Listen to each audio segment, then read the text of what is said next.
There's been a bigger than ever push to get women into motorsports, with Formula One being the biggest advocate at the moment, but nearly every other race series has some sort of program to push women into the sport. It is a fairly controversial issue, however. There's some extensive history to go over with women in motorsport. Some of the prime examples that come to mind are probably people like Danica Patrick, Michelle, also known as the Queen of Rally, who was a rally driver in the 80s. It's not as simple as putting women in more professional seats in motorsport. This issue's caused a lot of division in fans over the years, and especially recently. F1's Academy has been the most controversial as of late, but we'll get into that in a little bit. For now, we're going to do a little bit of history about women in motorsport. First, we're going to talk about maybe the worst that we've seen. We're going to talk about Danica Patrick. And it's not the worst because she's the worst driver. It's just the worst because there was a little bit of a combination of things that left a bitter taste in fans' mouths specifically about Danica Patrick. But even other drivers didn't really like her. Most people know her from NASCAR, but she was actually an IndyCar driver before she switched over to NASCAR. She even won a race in IndyCar in Japan. As most people know, IndyCar racing is much different than NASCAR racing. So why she made the switch over to NASCAR is unknown. Probably just the money. But after switching to NASCAR, she was no better than a midfield driver. And by no means was the worst driver that NASCAR has ever seen either. However, the issue with Danica Patrick was the attention that she brought. Danica Patrick seemed to be the star of the show no matter where she went, even though she didn't win a single NASCAR race and barely even qualified in the top 10. But just because she was just because she was a woman, she got all of the press and all of the attention everywhere that she went in the NASCAR world. And rightfully so, this kind of pissed off some of the drivers, right?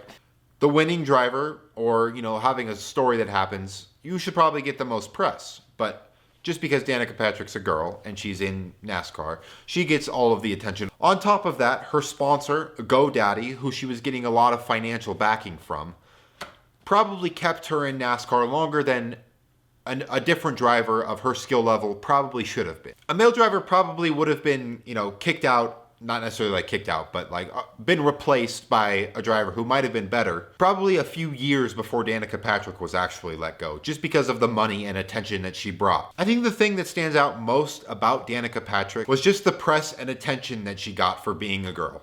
Another woman in motorsports who you may or may not have heard of, her name was Michelle... Oh, it's French. Michelle Mouton. It's French, I'm sorry. Also known as the Queen of Rally. I'll just call her Michelle for this video. She's from France, and she competed in the WRC. She competed during the 80s, which is known to most people as the golden age of rally because of the Group B cars that were introduced. And funny enough, she actually got the call from Audi in 1980 to drive the Audi Quattro. Yes, the Audi Quattro. 300 horsepower, all-wheel drive, rally car that wasn't even in the rule books when they made it. And in 1980, since it wasn't in the rule books, it had to run as what's known as a zero car. A zero car in rally basically means a non-competition car that gets to run at the front of the group. Just, maybe to test stuff out, or a car that hasn't been introduced yet, or, stuff like that. She competed in rally events for many, many years, but she had 4 wins in her WRC run. Her first came in 1981, the first season that she ran the Audi Quattro, and the next 3 came in 1982, the next year after that. Unlike Danica, she did get a lot of press from the media. Not as much, but people liked her. And I would say it's mostly because of her personality and the way that she handled being a woman in motorsport, right? She didn't flaunt it. She was even quoted in saying that she wasn't trying to beat her male competitors. She was just trying to be as good as they were. And she won, so obviously she was better than them. She's often described as the best female race car driver to have ever done it. The difference in these two stories lies in the way that I think the people and the media handled. Not necessarily between the drivers themselves and their skill levels. I think the personality plays a huge role in women being well perceived in motorsport. Because they will get a lot of attention no matter which field they're in if they make it to the top level. And the way you handle that really says a lot about who you are and, kind of why you're here. Danica's personality wasn't really likable. She was quoted even saying that she doesn't really like cars and it was just a job for her. Which really upset a lot of fans because a lot of people love cars and motorsport and would die to have a chance just to have, one lap at this track. And she was like, yeah, it was whatever. It's just another, it's just what I do. And I think that aspect of her personality just rubbed people the wrong way. Not that you should be rubbing people anyway. Well, that's a different video. Anyways, so what efforts are people making today? There's a program for literally every race series out there. Like, actually, go to Google right now, type in your favorite race series, and type women. And you'll probably see something that's like, oh, let's get more women involved. Or like, this is the women's program. Or like, you could get money for being a woman. And that's great. But why isn't it working? Why are there no women in top-level motorsport right now? And there are a few that I can name off the top of my head. Like, I know there's a couple in drag racing and there's a couple in rally. And I don't think it's an issue of the public not wanting women to be in the sport. I think there are several other issues that kind of limit that, you know, maybe unintentionally or maybe like we don't see. The first issue that we're going to go over is how women's programs are actually hurting their chances at competing in the top level with, you know, the rest of the men, whatever. Women's series cars are often much, much slower than the top level that they're trying to get to. And if it's a feeder series, that's okay. For example, F1 has F2, F3, and F4, right? F4 and F3 are kind of like more local championships or like regional events, where F2 is the main feeder series that if you win F2, you have a great shot of going to F1. So why not give the women's series just the F2 cars? The cars are too slow. They got to prove that they can be just as fast, if not faster, than the men in the same car.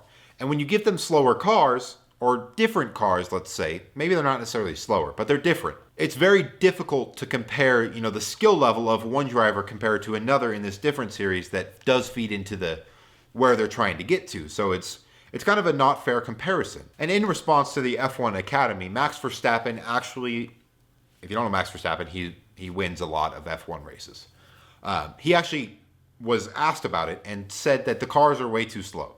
He said that the jump from this series to the next one is nearly impossible because of the speed that the cars go. F2 to F1 is a difficult jump. The gap from the F1 Academy to the next series, I don't know if it does feed into F4 or into F2 or whatever, but the gap to the next series is much bigger than F2 to F1 is. So it's very difficult to go from this car to hop in this one and then win these races. Another thing that women have going against them getting into motorsport is just interest in the sport. There's a lot of women who just don't really care about motorsports, and that's okay.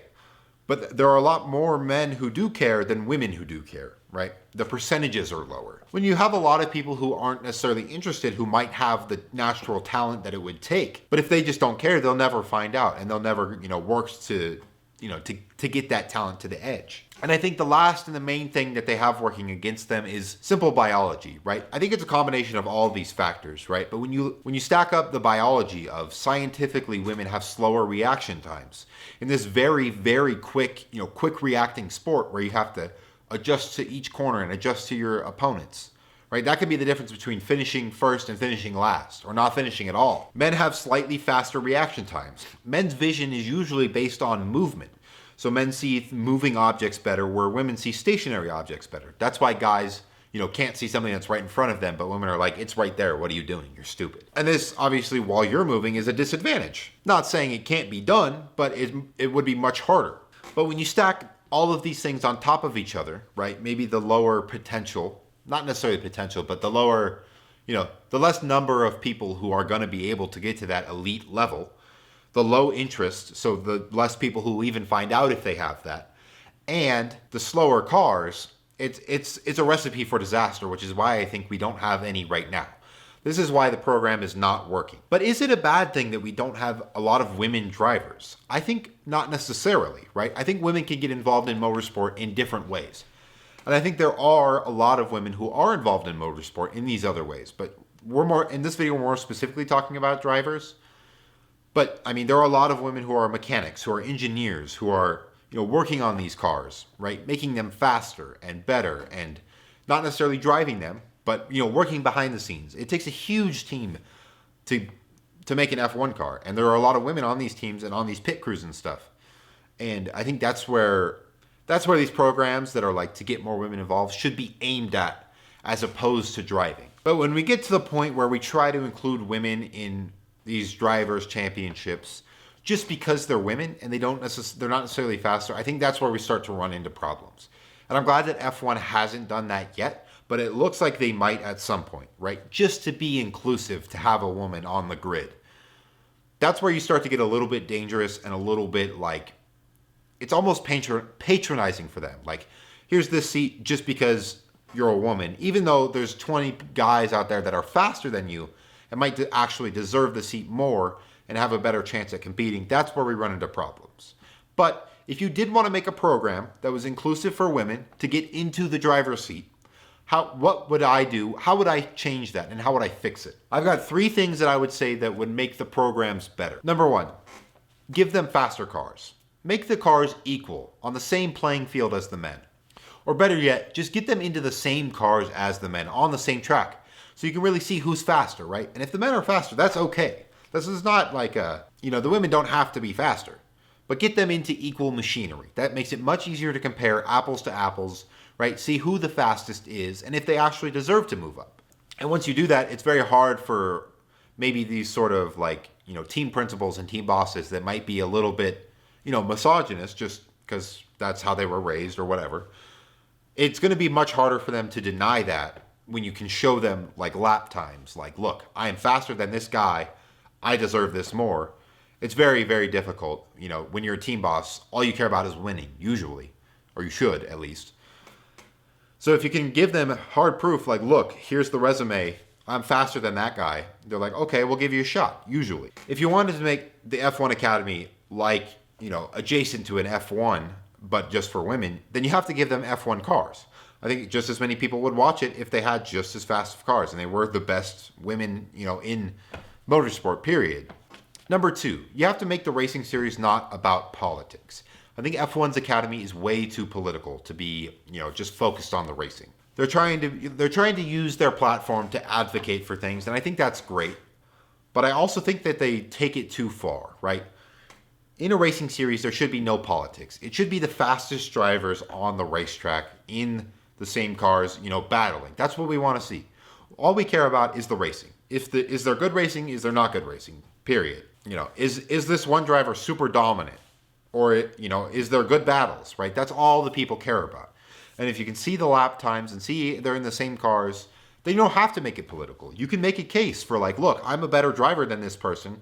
I deserve that seat more in this different series that's not just women, that's everybody. And number 3, I think the biggest thing that you could do is add something special to the series. If you want to generate lots of attention and you want to do it, advocate for women, I think you should do it in a non-political way. So don't make it just because it's women, but try to gain attention because, you have a different twist, right? Maybe test out new regulations for F1 in the women's series or whatever series you're feeding into, test out new products, new rules that are going to be implemented, do them here first. And that can be a great way to sort of, A, make the cars better, make the racing better for the top series as well as this series, but B, also gain, a little bit of interest that's natural, that's going to make people want to stay and not just look at this one thing for 1 second oh, that's cool, women in motorsport, and then look away. They're going to be like, oh my God, this car is crazy, and they're going to put this in this series, so I want to watch this series to see how things play out. It adds another element of this is why you should watch, not just because it's women and you want to support them, but also because it's great racing, and we have this cool feature that these other series don't have that they might implement, and this is a tester series. And those are my 3 steps to make your women's racing series better. I hope this helped the 3 people that it was aimed to. If you're not in the position to adjust the rules of a women's racing series, then they don't really apply to you, unfortunately. I'm sorry. But I hope you enjoyed it. And that's all I've got for this video. I think that there are more women now in motorsports than ever, and I think that's a great thing, right? No matter who you are, if you're a great driver, you should be on the track, period. That's what we want to see. We want to see the fastest drivers in the fastest cars going around the fastest tracks in the world. It doesn't matter if you're a leprechaun or a woman or an elf or a yeti or a dude, or you're British, which, whoa, that's out there. Actually, most racing drivers are British. It's just a thing, but whatever. Other than that, I hope you enjoyed this video. I hope maybe leave a comment and what do you agree with? What do you disagree with? What do you think should change? Who's your favorite woman driver? Right now, I would say mine is probably Leah Block, just because, I loved Ken Block, and I think that it's great that she's, taken after her father and has this opportunity to go do this thing and is doing it, great. But that's all I've got for this one. I hope you enjoyed. Be sure to like and subscribe for more videos such as this. And I will see you in the next video. Thanks for watching. Bye. I almost did it. I almost did the thing.